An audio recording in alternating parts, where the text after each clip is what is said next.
Let's be completely real for a second. If you are preparing for your Cambridge AS level Afrikaans exam, specifically paper 8679, you already know the absolute high-stakes battleground that is Passage 1. I'm talking about the vocabulary recognition tests. Look, this is the exact section where even the most fluent native-level students look at the paper, think they know the answer right off the top of their heads, and somehow still bleed marks. It's incredibly frustrating. You see a high-tariff question, maybe a 9 to 15 mark monster. You write a paragraph that looks great, and the examiner gives you a 3. But today we are changing that entirely. Welcome to the masterclass that is going to completely overhaul your exam strategy. As a curriculum architect, I'm going to take you behind the scenes. We're going to decode the exact mindsets of the Cambridge examiners, dissect those incredibly complex questions, deploy high-level critical thinking strategies, and ensure you never lose easy points again. Grab your highlighters, get your notebooks ready, and let's dive into this. And I want to hook you right away with this massive, glowing red flag coming directly from the senior examiners. This isn't just my opinion. This is a direct quote from the official principal examiner report. It says, "The classic mistake is providing generic answers not specific to the question context." Now, I want you to really think about that. Read it again. You could have the absolute perfect textbook dictionary definition of an Afrikaans vocabulary word in your head. I mean, flawless. But if you drop a generic, copy-pasted answer onto the page without explicitly tying it back to the specific text in front of you, the examiner literally cannot give you the marks. It's a fatal trap. Thousands of brilliant students fall into it every single year because they treat the exam like a vocab quiz instead of a contextual analysis. So to make sure you avoid that trap, here is our strict syllabus for today's session. First, we'll cover theoretical foundations. Second, the technical methodology. Third, critical analysis. And finally, the top examiner warnings. Let's get right to work. Section 1. Theoretical foundations. Let's establish our core principles. Okay, before we can even start looking at how to answer a specific question, we absolutely must understand the core principles driving this paper. What is the examiner actually looking for? Well, vocabulary recognition tests aren't just about translating a word from Afrikaans to English or finding a synonym.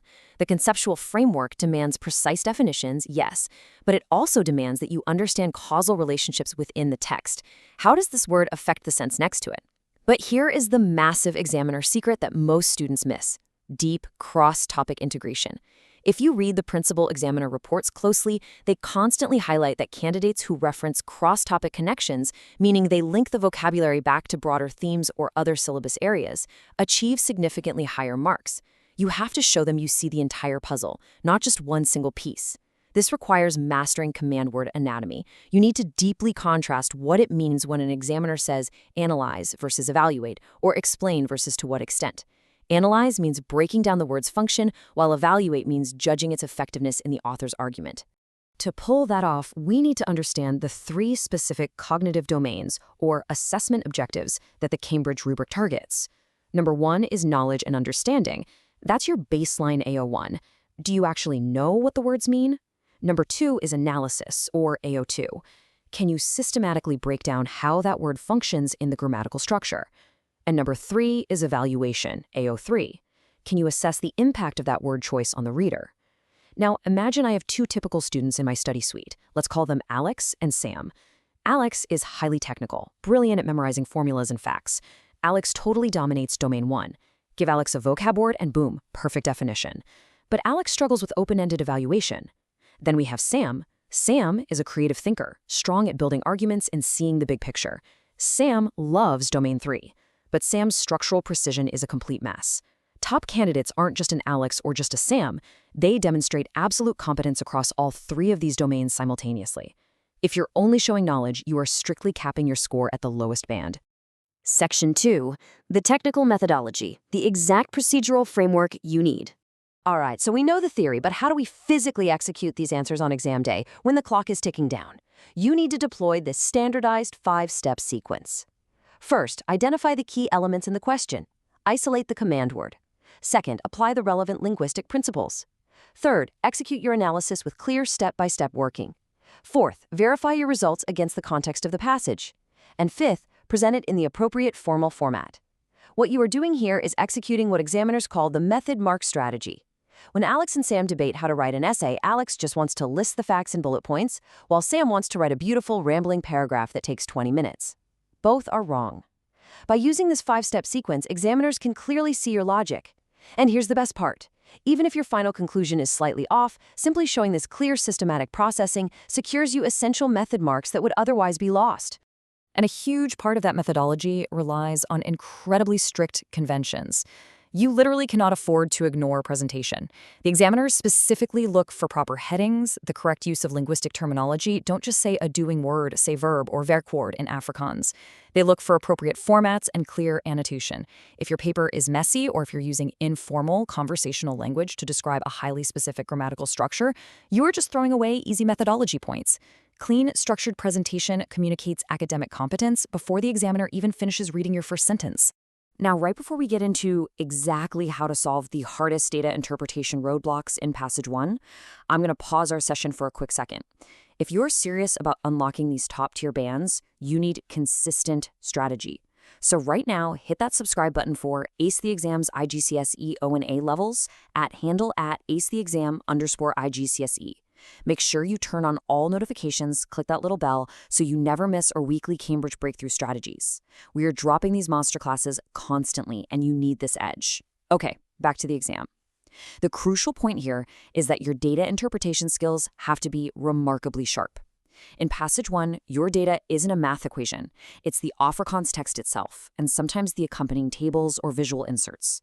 You have to systematically extract out information, interpret the hidden relationships between phrases, and ultimately draw evidence-based conclusions. You aren't ever guessing. You're acting like a detective, building an ironclad case based purely on the evidence right in front of you. Section 3. Critical Analysis. Unlocking those higher-order objectives. Let's do a quick, immersive visual workshop right now. This is where we unlock the higher-order objectives and separate the B grades from the A stars. Imagine a complex text excerpt on the board with a 60-second countdown timer ticking away. Let's compare a baseline answer from a struggling student to a top-tier answer. A baseline answer, let's say from our student Alex, who is rushing, relies purely on generic descriptive similarities. It literally just says, this Afrikaans word is kind of like this other word. Zero depth. But a top-tier comparative analysis is highly structured. It requires you to identify similarities and crucial differences. It demands the use of comparative connectives. It supports every single micro-comparison with a specific quoted phrase from the text, and it draws a definitive conclusion about relative importance. You have to perfectly balance your argument, weighing both sides before delivering your verdict. Let's do a spot the flaw exercise. When evaluating evidence, this slide shows the exact framework the Cambridge examiners are grading you against. If Sam writes a paragraph that says, the word shows the author is angry, and stops there, what are the errors? First, Sam failed to identify the limitations of that statement. Second, Sam didn't uncover the underlying assumptions made by the author. Third, Sam entirely missed exploring alternative interpretations. Could this vocabulary word actually imply frustration rather than just anger based on the paragraph above it? And finally, Sam didn't assess how those alternative interpretations affect the overall conclusion of the passage. It's a rigorous mental workout, and if you leave out any of these 4 steps, you are leaving marks on the table. So when Alex and Sam hit a massive roadblock trying to link their paragraphs together, we use this exact framework to get unstuck. We pause, and we rewrite the flawed section out loud. We take Sam's vague answer and Alex's rigid bullet points, and we synthesize them. We question the baseline assumptions of the text. We actively consider different perspectives. And above all, we justify every single decision with hard evidence from Passage 1. That is the mental playbook of a top-scoring candidate. We literally take a mediocre 3-mark answer, apply this cognitive strategy, and instantly elevate it to a flawless, full-mark response just by forcing ourselves to prove our point with a quotation. Section 4. Top Examiner Warnings. The definitive list of fatal mistakes. So after seeing how simple it is to apply a solid framework, it really begs a massive question. I've combed through years of principal examiner reports, and I have to ask, if the syllabus is this clear and the methodology is this logical, why do candidates consistently drop easy marks on vocabulary recognition tests year after year? Why do incredibly smart, hardworking students walk out of the exam hall feeling totally confident, only to be utterly heartbroken on results day? Well, here is the harsh reality. The top 3 fatal mistakes, directly from the people grading your papers. Number 1, answers are simply too vague. Examiners despise generalities. They want specific, targeted details that prove you understand the nuance of the Afrikaans language. Number 2, forgetting format and presentation. We talked about this at length. Ignoring your headings and writing messy structures literally costs you those vital method marks. But number three is the biggest killer of them all, ignoring the specific context of the passage. Which leads us to the ultimate examiner alert. If you take away only one single thing from this entire explainer today, let it be this. You must always link every single point you make directly back to the given scenario. Generic answers are the absolute enemy of success in paper 8679. If you are defining a word, do not just give me the dictionary definition. Define what that specific word means for this particular author sitting in this specific paragraph trying to argue this extremely specific point. You have to ground your vocabulary knowledge in the reality of the text provided. That right there, that is the secret to securing full marks. So, as we wrap up, I'm going to leave you with a provocative thought as you head back to your revision desk. Will you treat your next past paper as just a simple test of your Afrikaans vocabulary knowledge? Or will you treat it as what it really is, a true test of methodology, critical analysis, and deep contextual integration? Look, Alex and Sam had their breakthroughs today because we synthesized this entire masterclass into 3 core memorable pillars. Let's recap them. Pillar 1, the 3-step question scan. Always isolate the command word first. Pillar 2, the paragraph balance formula. Always present similarities alongside differences with evidence.